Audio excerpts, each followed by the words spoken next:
I am Reverend Canon Professor Gideon Baguma Byamugisha. Baguma means they are strong.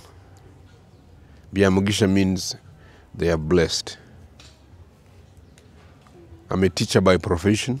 I'm a pastor by calling. I'm a theologian by training. I am also an activist by default.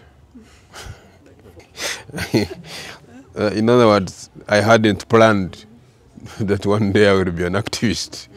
These are things that life throws on you and you find you can't keep quiet.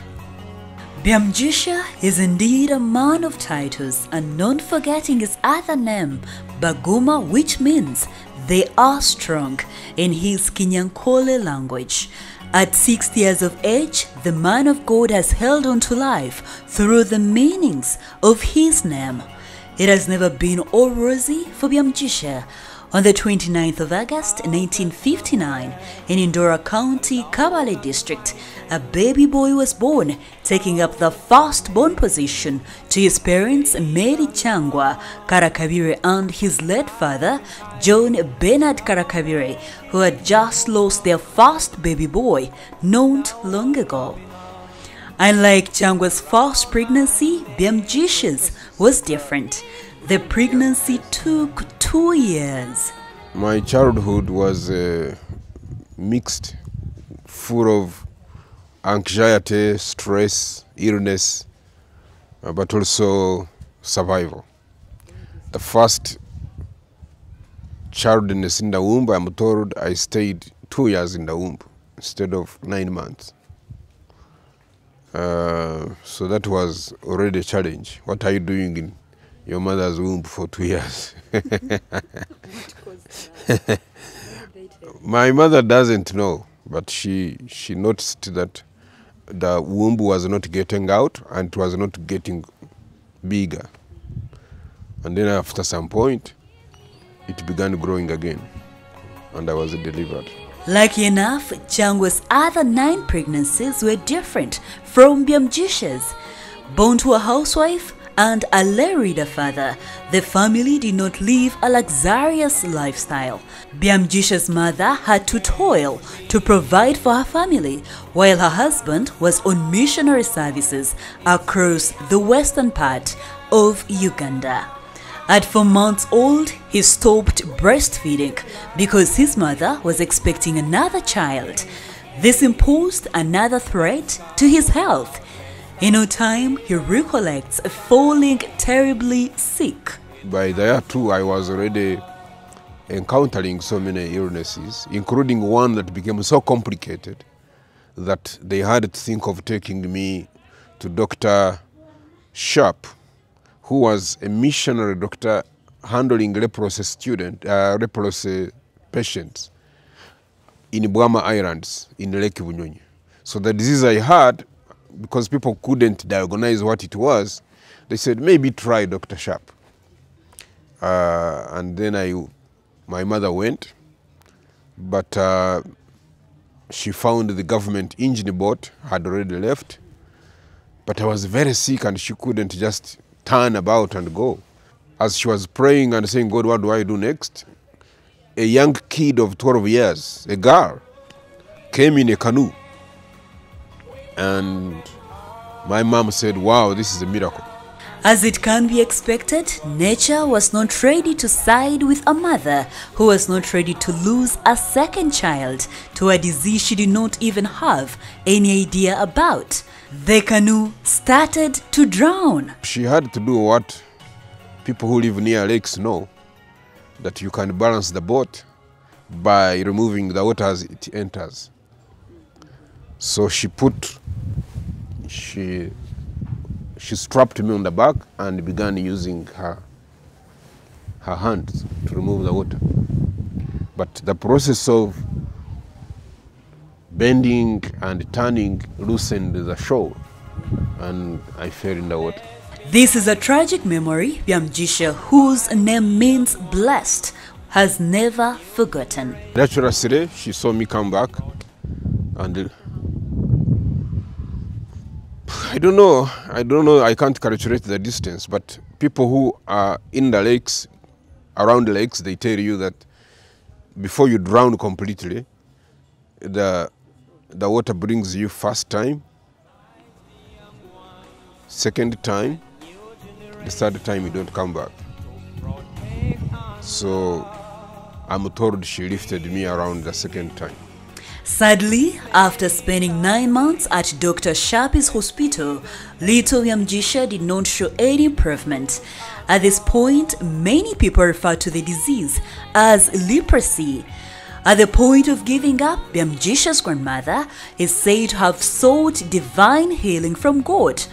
This was her vision. Was a born-again revival. Those guys are the very first revivalists. And began comforting the daughter and praying. And her prayer was focused on God tell us the fate of this guy. I am tired of hearing my daughter cry. And one day I'm told that the angel of the Lord appeared in a vision and told my grandmother and said, go and tell your daughter to stop crying, because this boy is not going to die. He's going to grow up and will be a church teacher like his father, except that the one following him is the one who will die. Shocking the news was, Byamugisha's follower was a stillbirth. This divine sacrifice has come to pass for him. Commonly known as Canon Reverend Gideon Byamugisha today, this did not come up on a silver plate, nor did the abject poverty his family lived in end. His education was by luck depending on where the church posted his father. Byamugisha says he never wore shoes till when he was admitted in secondary school. This new lifestyle did not even last long. The shoes were stolen by the school bullies and he was back to attending classes barefoot. They stole my shoes in the first 2 weeks, and that was my first time to wear shoes. I had never worn shoes in my life, and when they bought me for secondary and then they were stolen, and that was another... Despite challenges, Byamugisha completed his ordinary level from Makobole Secondary School with flying colors in 1977, and he was ready to join the school of his choice for the advanced level. The boy had never been in Kampala. The country's capital city was introduced to a new life when he joined Makerere College. It was the first time to see all these vehicles, too many. It was tough. It was buildings so big, so what, the people are too many. So everything really was new. Yeah. Yes. And Makerere College was a mixed school, and Makobole was a single school. So again, that was a new experience of knowing how to handle yourself, and as you can see, I was a handsome boy, so. This excitement was shattered with the political season at the time. Byamugisha was to sit his advanced examinations in 1979. At the time, the Liberation War had sparked off and later led to the end of then-President Idi Amin's regime. I finished Senior 6 in 1979, but miserably, because 1979 is famous for the Liberation War. That's the time Amin was ousted. Yes, so there was this Liberation War, and it affected our studies. Our dormitory was hit together with Mary Stewart, and so we had to run away. And then when we came to do exams, I couldn't pass. I failed miserably. Not just failing miserably. There was no point. There was no point. The D1 I had in history, I got an F. The D2 I had in geography, I had an F. I only had to succeed somewhere.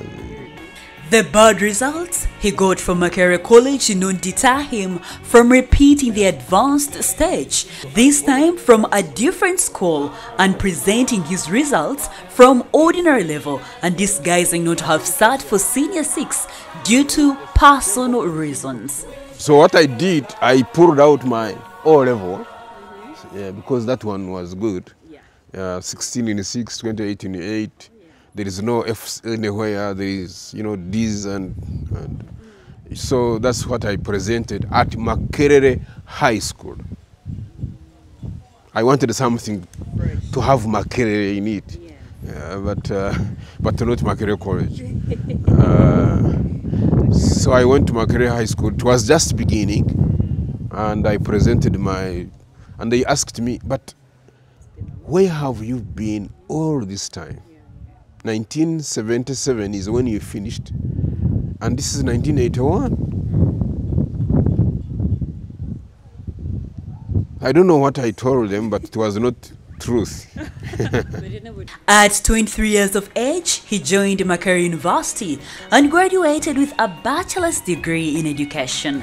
He became a teacher in Bushenyi Community College, and in 1987, he was appointed a deputy head teacher in a Kanungu school.